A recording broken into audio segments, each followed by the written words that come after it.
they've been doing him wrong timing-wise for the past 2 or 3 years. If you ask me, it goes back to his shoulder surgery. Everyone knew his shoulder was messed up in the middle of the year 2 years ago. They wait until the offseason gets ready to start having shoulder surgery. Makes no sense. Timing's off.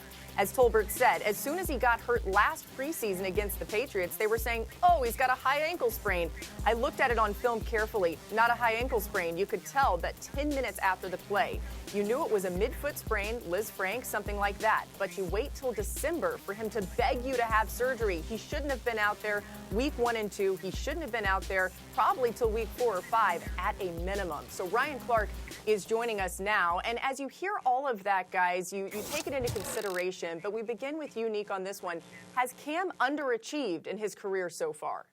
Yeah, I mean, I think it's hard to argue that he hasn't underachieved, and maybe you can frame the question slightly differently. Have the Panthers underachieved with Cam Newton? I think they failed him in many ways, but it's hard to look at the player that he was in college and then the player that he was as a rookie and think that he could only compile 3 winning seasons in the 9 years that he's been in the NFL. He's only been to the Pro Bowl 3 times. He had that one run to the Super Bowl and also an MVP season, but when he came into this league, we thought that he was going to take it by storm and at least this team was going to be in contention regularly, but that's not true. Like I mentioned, they only had 3 seasons where they had more wins than losses. I don't know how you can frame that as anything other than an underachievement. And again, it's not all on Cam necessarily. It's on what they put around him and the systems that they tried to implement, because I think his first 2 years he had Steve Smith as a receiver, but then after that, I think Greg Olsen was the best, the tight end Greg Olsen was the best receiver that he had going forward. He didn't always have a great offensive line necessarily.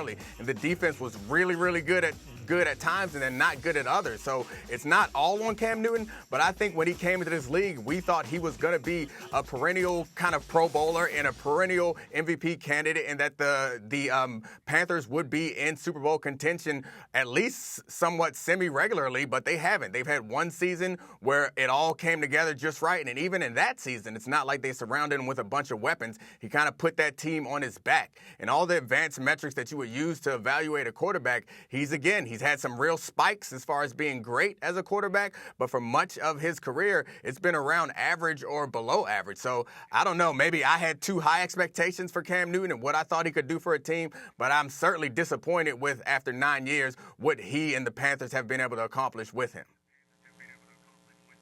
I wish I could tell you who told me this, but it was a colleague of mine in the fight game, guys, who we were talking about the greatest fighters we've ever seen, and they said about Roy Jones Jr., I know what I saw.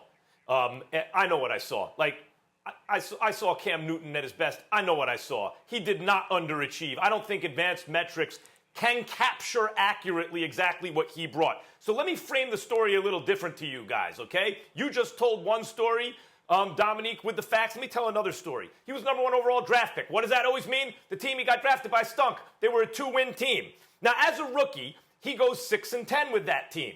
That's his first season, 6-10. He was the offensive player of the year. Is that a disappointment so far? The next year they win 7 games. Is he disappointing yet? Now his 3rd season, okay, no excuses. What do you got? They won 12 games and went to the playoffs. The following season, they won a playoff game. The following season, they went 15-1 and made it to the Super Bowl. I was critical of Cam because he didn't jump on that ball. But the reason I was critical of him is they still had a chance to win the Super Bowl at that point in the game.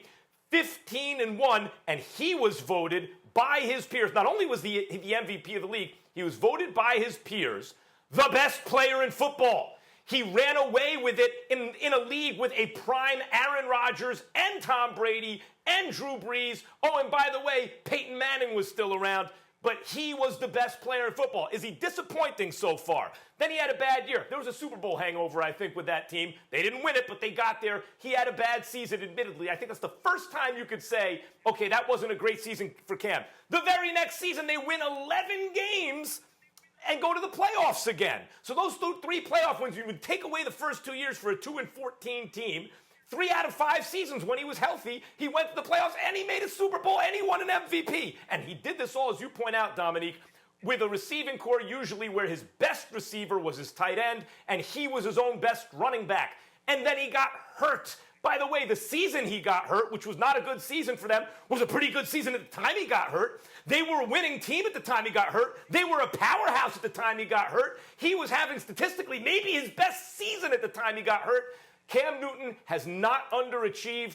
He has been a victim of circumstances. There's players like this in every sport where you look, I think of like Fred Lynn in baseball or someone like that, where you look back and you go, I know what I saw with that dude. That was a great player. Injuries and circumstances conspired to make him look not as good as he was. I cannot say Cam's underachieved so far. No, and I'm in total agreement with Max, and I'm so mad at Domonique right now. I know I got some more segments later on in this show, but I figure we come over from Get Up. We have this great chemistry, Culture Wednesday on a Tuesday, and I was like, man, I know we're going to be right in line. And especially because you think Dak is so good, because there's no way you could think Dak is really good and then that Cam underachieved. Let's look at Cam Newton and some of the things that the analytics say. I believe some of those things we knew, whether it was accuracy issues or deficiencies in the passing game. We knew that Cam Newton's way of playing quarterback was going to be a little different.